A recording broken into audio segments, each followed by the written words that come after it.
Okay, so today I have some fat quarters here, and I want to talk about how to cut the fat quarters for the Framework Quilt. So in my Framework Quilt that's going to be coming out November 4th, I'm giving 6 sizes, size options, and it's great with fat quarters. So this improv that I'm having you do in the Framework Quilt can be used with scraps or fat quarters.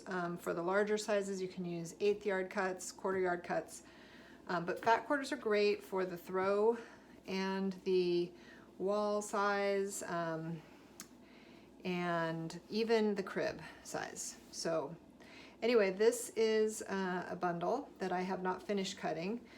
I've already cut these colors here, of these fat quarters. This is a bundle that I got of Art Gallery Pure Solids that I got from Lamb and Loom. And I am just loving these. It's just, to me, like a big giant birthday party or cupcakes, confetti, I don't know, whatever. It's just fun and super happy. So I wanted to make another Framework quilt with this palette, and I'm just really excited about this. So here is my fat quarter, and just something to know about fat quarters. They are generally, if you're not familiar with fat quarters, they're generally about 18 to 22 inches. It doesn't really matter which way you cut them. You can cut them the lengthwise or widthwise, either way, for this particular thing. What I'm going to do first with mine is I always like to cut off the selvage of a fat quarter, especially when I'm doing improv. I just want that fat quarter, the selvage out of there so I don't get in a hurry. I'm doing my improv and I'm just going along and having so much fun, and I just throw a piece of the selvage in accidentally because I wasn't paying attention. So I like to cut that and get that out of there. And then for the fat quarter, when you go to cut, what you want to know beforehand is what size block will you be making. Okay, here's just some samples of blocks that I've made for other quilts. And for the Framework quilt, you have a few options. So these happen to be 8.5 inch blocks, but there are other size blocks as well for the Framework quilt. So you just want to know what size you're going to be making before you cut. Because there's a few considerations to think of. When I'm cutting, I usually like to make my strips a few inches longer than what I need. You'll see here I've cut these strips already, and I like to make them 2 to 3 to 4 inches sometimes longer than what my finished block will be. And the reason for that is the offcuts that I get to use.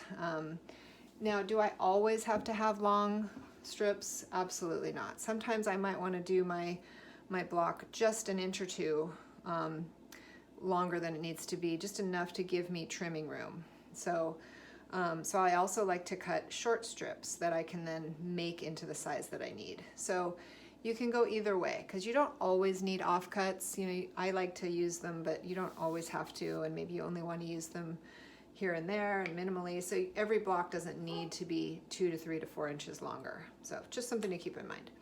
For this one, I'm going to cut as if my finished block is going to be 8.5 inches. So what I'm going to do is I'm going to cut widthwise for at 18 inches, and I'm just going to start cutting. I use my cutting ruler, my quilting ruler, sometimes, most of the time, not always. And what I'm doing here is I'm just making varying widths. So some of them are really kind of fat and chunky. Some of them are pretty skinny. I like to throw in narrow strips here and there. And I just cut. I pretty much go, I alternate like sort of like wedge pieces, I guess you could call them. And you want to just vary the size, just so you have enough that are, you know, kind of fat, medium, and skinny, is what I like to do. because they're going to change as you start using them in your improv. They're going to look a lot different than this. So just something to keep in mind. Okay, so before I cut the entire fat quarter and get strips out of the whole fat quarter, I'm actually going to stop here and I'm going to save this piece. I don't need to cut the entire fat quarter yet. I'm going to wait to make sure that I need it. So I just put it with all the rest of my already cut pieces. So this is all, so far, this is all extra. So I can save this for another quilt. I can go back and use this maybe for the back of my quilt. If I want to piece some blocks in to the backing, maybe I want to make a matching pillow to go with my, my framework quilt. Maybe I might need some more. I don't know. Maybe I didn't cut enough strips. So I just like to keep this on handy, and but without the strips cut in it yet, because you just never know. So okay, so I have my strips, and wow, my rotary blade is super dull. Note to self, get that changed. Okay, and then now that I have them cut lengthwise here, I'm going to cut across, and for these I'm going to cut at about 11 inches because, like I said, my block needs to be 8.5.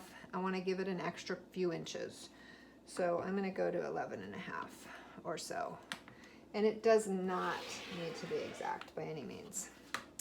So the reason I did that is because now I've got my long strips, okay, that will be perfect for my block, and I also have my short strips, and these short strips can be easily made into longer strips. I can start piecing these together. I can cut them and put another color in between to make it a nice longer piece with a little interest visually. It has different colors in it maybe. So, you know, I might take these two, put them together, something like that. So it's just nice to have different sizes of strips. So I like to have some short and some long. That's just how I do it. So anyway, that's just a short and simple little tutorial on cutting your fat quarters for the framework quilt.